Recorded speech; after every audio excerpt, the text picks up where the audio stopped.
Olá, conectadas e conectados! Hoje eu vou compartilhar com você o que eu aprendi sobre a depressão no olhar da comunicação não violenta. E também vou contar um pouquinho como que a CNV pode apoiar a gente a romper o ciclo que sustenta a depressão. Esse tema aqui, infelizmente, tem se tornado cada vez mais relevante. No final de 2019, já eram estimados 16 milhões de pessoas no Brasil com depressão, atingindo 3 vezes mais mulheres do que homens. Imagina nesse último ano que a gente tem enfrentado juntos esses desafios da pandemia, do isolamento social, tantas perdas, e a gente sabe que esse número seguramente aumentou bastante. Então segue comigo aqui até o final desse vídeo, não esquece de deixar seu like e compartilhar com todo mundo que você acha que pode se beneficiar do que a gente vai papear por aqui.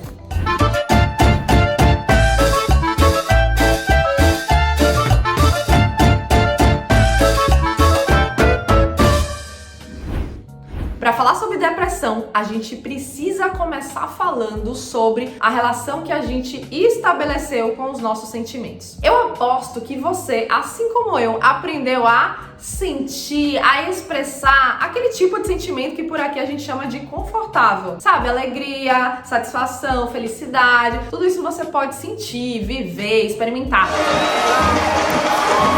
Mas quando a gente fala de sentimentos desconfortáveis, como medo, angústia, tristeza, a gente aprendeu a tentar se livrar deles, a esconder embaixo do tapete, não sentir de jeito nenhum. Tem uma voz dentro da nossa cabeça que diz: você não pode se sentir assim, você não pode ficar assim, você tem que superar, você tem que estar feliz, você tem que... E claro, essa voz a gente também escuta de fora, a gente aprendeu com outras pessoas, mas hoje ela já tá aí dentro, buzinando na nossa cabeça. Ai, cale-se, cale-se, cale-se, você me deixa louco! E aí é que entra a comunicação não violenta. A CNV, ao contrário disso que a gente já aprendeu, nos ensina que os sentimentos nada mais são do que mensagens do nosso corpo sobre algo muito importante para nós, que a gente por aqui chama de necessidades humanas universais. Se você ainda não tem familiaridade com esse assunto, dá um clique aqui, assiste esse vídeo e depois volta pra cá. E já que os sentimentos são apenas mensageiros daquilo que realmente importa, a gente acredita num fluxo natural. Se eu paro para abrir espaço para aquilo que eu sinto e descubro aquilo que é importante, eu vou também abrir espaço para criatividade e vou criar estratégias, caminhos para cuidar das minhas necessidades. E a gente acredita que a depressão acontece exatamente quando há um bloqueio desse fluxo natural. Quando a gente sente algo a partir de uma situação externa, pode ser uma separação, uma perda de um emprego, a morte, mesmo a morte de alguém próximo, eu começo a sentir tristeza, medo, angústia, e em lugar de dar espaço para isso que eu sinto, eu começo a pensar que não deveria sentir isso. Eu começo a me perguntar coisas do tipo: ai, o que é de errado com você? Por que você não consegue simplesmente ficar bem? Blá, blá, blá. E o que acontece quando eu tenho esse tipo de pensamento, que há algo errado comigo? Eu fico deprimido, deprimida. Então, a depressão, na verdade, é um fenômeno em torno de um ciclo vicioso. Eu sinto desconforto, eu julgo que eu não deveria me sentir assim, me sinto ainda pior. E aí, quando eu me sinto ainda pior, eu volto a me julgar. Ou seja, como se os sentimentos de tristeza, de angústia, de medo e, depressão fossem recriados o tempo todo através dessas idas e voltas de pensamentos e sentimentos. E a gente fica preso aí, não consegue sair para lugar nenhum. E eu posso te dizer tudo isso de um lugar de primeira pessoa, porque em 2010 eu vivi exatamente esse fenômeno após uma separação. Eu entrei no processo de luto e era uma coisa muito nova pra mim, sentir aquela tristeza imensa, eu não sabia lidar, também ouvi mensagens externas de que eu devia ficar bem, comecei a achar que eu devia superar. Quanto mais eu não superava, mais eu achava que eu devia superar e me sentia pior. Me sentia culpada, sentia vergonha, me sentia angustiada. E esse processo, gente, me levou a uma depressão que durou quase 2 anos. E eu acredito que essas mensagens, que a gente não pode sentir, estão mais presentes ainda nas mulheres. Porque nós aprendemos a servir as outras pessoas que não temos necessidades próprias. E imagina se a gente tem direito de ficar mal, tem direito de ficar triste. Imagina! A gente precisa superar logo, e os filhos, e o trabalho, e o marido, e a esposa, e todo mundo, e o chefe, lá. E a gente não dá conta, e a gente se exige ainda mais. E aumenta aí as possibilidades de ficar presa nesse ciclo que sustenta a depressão. Quando você tá num ciclo como esse, além dos sentimentos que eu já contei, você pode também sentir raiva de si mesma e até nojo. Você consegue imaginar como é a vida de alguém que tá presa nesse lugar? Não é à toa que muitas pessoas que estão enfrentando a depressão pensam, têm ideias de acabar com a própria vida. E se tem uma coisa que eu aprendi escutando pessoas que tinham ideias, né, desse tipo, pessoas que estavam em depressão, é que ninguém quer acabar com a própria vida. O que a gente quer acabar é com essa dor, é com esse sofrimento. Imagina o que é estar presa nesse lugar. Sentimento desconfortável, pensamento crítico. Sentimento desconfortável, pensamento crítico. É insuportável, gente. Então, se você já viveu uma situação assim, você sabe do que eu tô falando. E se você não viveu, conhece alguém que já viveu, saiba que essa pessoa provavelmente está presa nesse ciclo. E como já dizia Marshall Rosenberg, o criador da comunicação não violenta, ela não sabe o que precisa. A pessoa está numa luta interna de tantas críticas que ela não consegue ter acesso às próprias necessidades, não tem clareza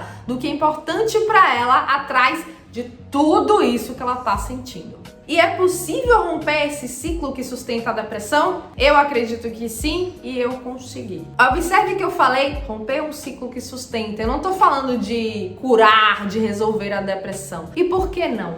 O que eu aprendi com a comunicação não violenta é que o importante é escutar a mensagem por trás dessa depressão. Escutar o que esses sentimentos querem dizer. Se eu estou focada em resolver, em acabar, em curar, eu estou dizendo a minha parte que está triste, que está com medo, que está angustiada, que está com depressão, que ela não é bem-vinda. Isso só faz com que o processo se amplie. Então, quando eu estou enfrentando a depressão, existe basicamente dentro de mim duas partes que estão conflitando. Uma parte que está experimentando todos esses sentimentos e uma outra parte que está criticando o que eu estou sentindo, o que essa outra parte está sentindo. E a gente encara como essas partes, escutando ambas. Eu posso oferecer autocompaixão, afinal elas são partes de mim. Escutar tanto as necessidades, o que importa atrás dos sentimentos, né? Viver essa experiência, como traduzir ao mesmo tempo os pensamentos, as vozes críticas que estão dizendo que eu não posso sentir, que eu tenho que me recuperar, que eu tenho que superar, etc. Eu posso traduzir, por exemplo, uma voz minha crítica que está dizendo: o que há de errado com você que tá passando por isso?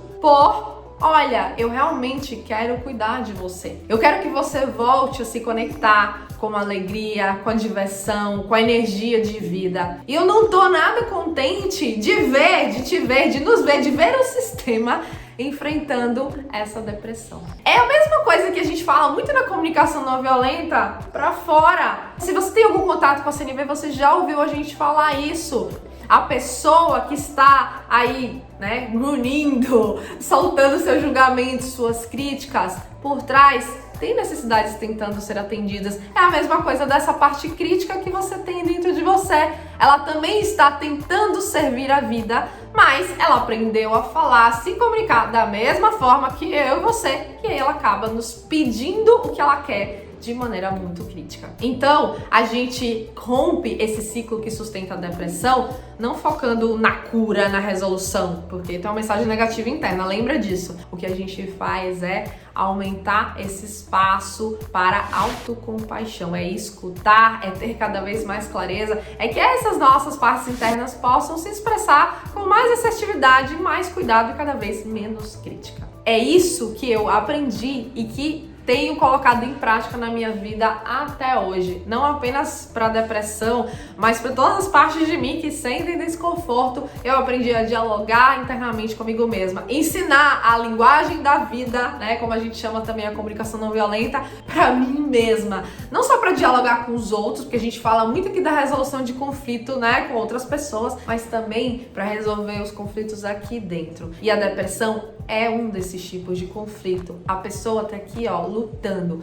Fica ligada nisso. E eu espero muito que esse vídeo tenha contribuído com a sua vida, ou que você acredite aí que pode contribuir com a vida de alguém próximo de você. Compartilha, não esquece de deixar seu like, de seguir o canal aqui, caso você ainda não esteja seguindo a gente, e claro, seguir a gente nas redes sociais para mais conteúdos gratuitos sobre comunicação não violenta, sobre como transformar os nossos relacionamentos e tornar as nossas vidas mais maravilhosas. A gente pode sim. Um beijo grande, te vejo no próximo.